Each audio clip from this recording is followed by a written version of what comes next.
जय श्री कृष्ण। मैं भावना शर्मा लेकर आई हूँ अपने YouTube चैनल स्पिरिचुअल टॉक्स के माध्यम से एक नई कहानी। जैसा कि आप सभी जानते हैं, आज 1 जुलाई 2020 को देवशयनी एकादशी है। तो आइए जानते हैं देवशयनी एकादशी के महत्ता। वीडियो को अंत तक जरूर देखें, पूरा जरूर देखें, तभी आप हमारे जिस उद्देश्य से हमने हमारा YouTube चैनल स्टार्ट किया है कि हम हमारी कथाओं को आज के परिदृश्य में जोड़ के आपको दिखाएंगे और बताएंगे कि उनका क्या महत्व है, वो आप जान पाएंगे। देवशयनी एकादशी आषाढ़ मास में शुक्ल पक्ष में देवशयनी एकादशी आती है, जिसे पद्मनाभ एकादशी, हरिशयन एकादशी और आषाढ़ी एकादशी के नाम से भी जाना जाता है। देवशयनी एकादशी की पौराणिक कथा तो वैसे बहुत बड़ी है, कभी हम बाद में इसके ऊपर चर्चा करेंगे, परंतु ये मान्यता है कि भगवान विष्णु ने जब वामन अवतार में 3 पग धरती मांगी थी, तो तीसरे पग के समय उन्होंने महाराजा बलि से कहा कि मैं अपना तीसरा पैर कहाँ रखूं। तो महाराजा बलि ने अपना सर झुका के भगवान के सामने अपना सर कर दिया कि भगवान आप अपना तीसरा पैर मेरे सर पर रख दीजिए।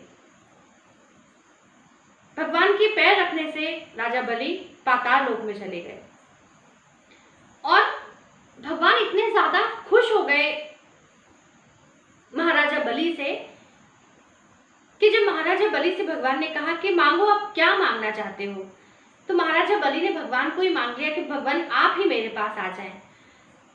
तो भगवान एकादशी के दिन से 4 मास के लिए महाराजा बलि, जो कि भक्त प्रहलाद के पौत्र हैं, उनके यहाँ द्वारपाल बन के चले जाते हैं। कल और आज जब हम बात करें कि कल से हमारे एकादशी के बाद के जो 4 माह स्टार्ट हो जाएंगे और आज से हमारी जो एकादशी का पर्व हम यहाँ मनाएंगे, उसकी मान्यता कई जगह है। अगर आप यहाँ किसी ने कभी कहानी सुनी हो एकादशी की, तो राजा मानधाता पे जब भगवान की कृपा हुई थी और उन्होंने हरी भरी कृषि, जो उनके यहाँ कई सालों से वर्षा नहीं हुई थी, अकाल पड़ा था, कि अपार भगवान के आशीर्वाद से उनके यहाँ पूरे राज्य उनका खुशहाली से भर गया था। इस उद्देश्य से भी कई लोग एकादशी का व्रत करते हैं। अब बात आती है कि एकादशी के बाद से कई सारे लोग कई तरह की चीज़ें खाना बंद कर देते हैं। जैसे जो कई सारे लोग प्याज लहसुन का सेवन बिल्कुल बंद कर देते हैं। हरी पत्तेदार जो सब्जियां होती है, भाजी जिसे कहा जाता है, उसका सेवन बंद कर दिया जाता है। कई सारी चीजें होती है जिसे त्याग कर दिया जाता है। तो वो क्यों कर दिया जाता है, इसका क्या पौराणिक महत्व है और क्या वैज्ञानिक महत्व आज के परिदृश्य में है।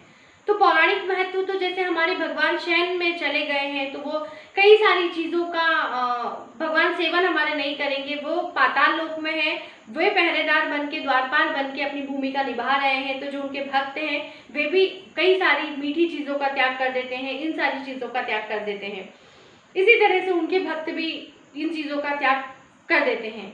और बात आती है वैज्ञानिक तरीके की, तो वैज्ञानिकता में अगर देखा जाए तो इस समय पे मॉइस्चर होता है, बहुत ज़्यादा नमी होती है धरती पर, और पाताल में भी आपको पता होगा सबसे ज़्यादा नमी का क्षेत्र होता है, हमारे भगवान वहीं पे होते हैं 4 माह के लिए। तो नमी में बैक्टीरिया, वायरस, तरह तरह की बीमारियां बहुत फैलती है। जैसा कि आज से हमारा 2.0 अनलॉक स्टार्ट हो गया है, हमें कई तरह के सुरक्षा के नियम बताए गए हैं, कई तरह से सुरक्षित रहने के अलग अलग नियम दिए गए हैं। उसी तरह से देवशयनी एकादशी के बाद जो 4 महीने होते हैं उसके नियम होते हैं, उसमें हमें कई तरह की चीज़ों से दूर रहने के लिए कहा जाता है। तो मैं पहले भी कई आपको कहानियों में बताया है कि हमारी जो चीज़ें पौराणिक महत्व में है, उनका वैज्ञानिक महत्व भी उतना ही ज़्यादा है। हमारी ओर से देवशयनी एकादशी की आपको हार्दिक हार्दिक शुभकामनाएं। सुरक्षित रहें, घर पर रहें, और जिन चीज़ों का सेवन के लिए मना किया गया है कृपया उनके सेवन से दूर रहें। धन्यवाद। हमारे चैनल को लाइक, सब्सक्राइब और वीडियो पर एक लाइक ज़रूर बनता है। आपके एक लाइक से मुझे पता चलेगा कि हमारी स्टोरियाँ, हमारी कहानियाँ आपको अच्छी लग रही है या नहीं लग रही है। धन्यवाद। जय श्री कृष्ण।